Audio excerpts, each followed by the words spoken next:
welcome back to another Film Geek movie review. In just a minute, I am headed out the door to check out the new MCU film, Thunderbolts. Thunderbolts is directed by Jake Schreier, and it has a crazy big cast. This film is starring David Harbour, Julia Louis-Dreyfus, Florence Pugh, and Sebastian Stan.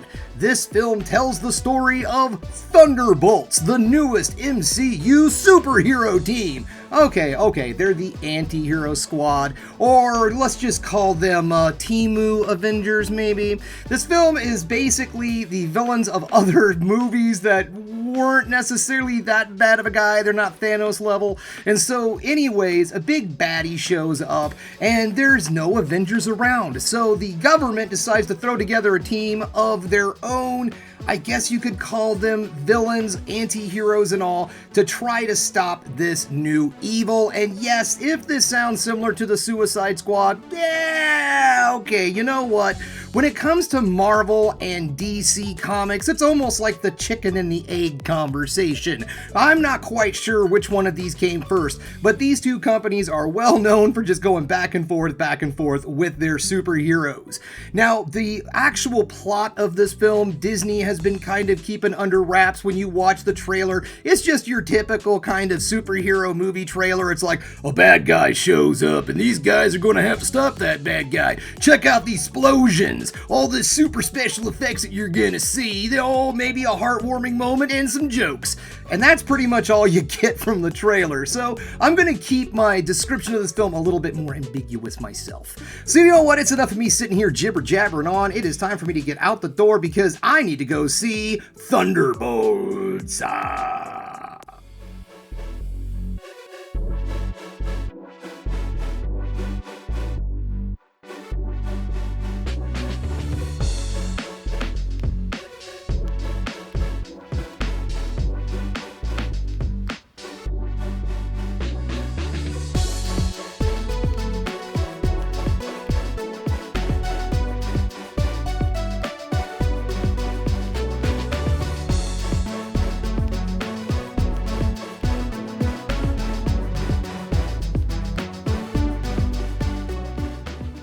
Welcome back. Just getting home from Thunderbolts. And guys, I really enjoyed this movie. This film was a lot of fun, and it also really surprised me.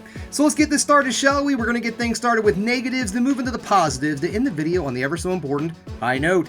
I don't really have a lot of negatives to say in this movie, but I will say that there was one character in particular that I felt really didn't get a lot, and that is Ghost. This was like a great opportunity to finally kind of flesh that character out a little bit more, give her a bit more personality, and it just seemed like whenever she had the opportunity to break out and be a little bit more of her own character, the film somehow or another held her back in some way or another. So we never really get to know Ghost. Now, she's good with the entire team, with the ensemble. There's a lot of great bantering back and forth with all of the characters, but as a solo character, she didn't really seem to have any kind of character arc or journey or anything like that.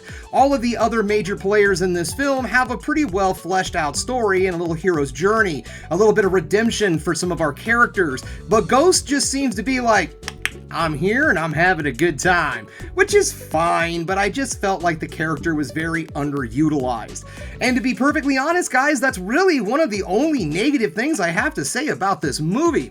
Now, if you're expecting this film to be some big monster Avengers-style storyline with huge stakes in the world on the line, well, this one really doesn't have stakes like that. I mean, it has somewhat kind of high stakes, pretty well high stakes if you're in the city of New York, but as it comes with like an Avenger level type of crisis, this film doesn't really deal with that, which is good in all honesty, because these are the kind of characters that you don't really put into these huge stories, kind of like the first Suicide Squad movie. Yes, I'm going to compare it, not in quality wise, but just in like characters and story wise. In the first Suicide Squad movie, you had these characters whose literal powers was, I have a bat, going up against the Enchantress, one of the most powerful villains in the DC universe.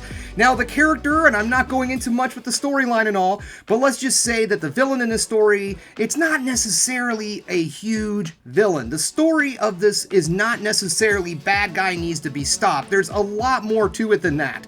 But I could see some people being a little disappointed in how the villain is played out in this film, because it's not necessarily a hurry up, we need a villain kind of villain, but it's a little bit different. It's a little, I can't say much because I'm trying not to give any spoilers away, but I will say that I could completely understand if some folks were a little teed off at the way the villain is presented in this movie. I, for one, really enjoyed it because it wasn't necessarily a superhero-y kind of film. It's definitely comic booky, don't get me wrong, but it didn't have that comic book superhero, truth, justice, the American way kind of thing going with this movie. These were the underdog characters, and I really enjoyed that with the film. I guess I never really announced that I was in positives because I really just had that one thing to say about Ghost, and that was it. The story does play it pretty straight. It's not a very convoluted story. It does a good job of letting its message and the meaning of this film be really the leading driving factor of what's going on. This movie has a lot of tales of redemption. Our heroes are all going through it, and they all have something going on from their past or present that's really shaping the way things are going right now. This film brings together another very strong emotional core. I was not expecting that with this film. There is some very nice tender moments with our characters, and I thought that was great because it takes this film and puts it to a new level. It's not just a bunch of superheroes out there saving the day. We throw in some more grounded, human type of characteristics into this film, which I really enjoyed. All in all, guys, this is probably one of the best MCU films I've seen in a long time. And the weird thing about it was it didn't necessarily feel like an MCU movie. I did point out that it really didn't feel necessarily like a superhero movie because it wasn't really focused on that type of the superhero saves the day. It was more like the superhero saves themselves. The chemistry with all of our characters really come together. There's a lot of great banter between everybody in this film, but I really want to focus on David Harbour and Florence Pugh. There, let's just do that. Anyways, those two came together excellent. I loved the chemistry between them as father and daughter. It brought a lot of tenderness and a lot of emotion to these characters, and I really enjoyed the fact that they brought those two in. All in all, guys, I would have to, I forgot the special effects. Of course, they're CGI, don't get me wrong, it's an MCU film, but it looks really good. They didn't go for big superhero powers and a lot of, green screen and stuff like that. It was very grounded in the fact that this is in New York. There is no spaceships, there are no aliens, blah, blah, blah, stuff like that. So the CGI was very realistic, very solid, and it really did make the movie look good. The cinematography was on point, the comedy in this film was on point, the acting was excellent. All in all, guys, this was an extremely well-made, put-together movie, and it honestly kind of surprised me a little bit. Now, I'm not going to do my little trick because this is an MCU movie, but yes, stick around at the end credits. There's some fun to be had even when the credits roll, so of course don't leave. It's an MCU film. You know what that means. That's why I'm not doing my little trick. This is a solid movie to get out there, have a good time, maybe pack the family up, throw them in the old minivan, and go see a Sunday matinee, because this is a fun film. I do feel like the themes of this movie, though, are a little bit more adult. This is definitely for an older audience. This is not for the little guys, okay? This movie is appropriately aged. It is PG-13, and definitely theme-wise, and just, it's a little bit darker than some of the MCU films. Not like Justice League dark or Zack Snyder dark, but as an MCU film goes, it is a little bit more of a darker theme to this movie. So take advice from me. Pay attention to that rating, all right? Okay, guys, definitely get out there, support this film, see it in theaters, check this one out. This is a solid recommendation. Thanks again for checking out the Film Geek, guys. If you liked what you saw here today, go ahead and subscribe to the channel, ring that bell for notifications, and give me the old thumbs up so I know you like what you're seeing.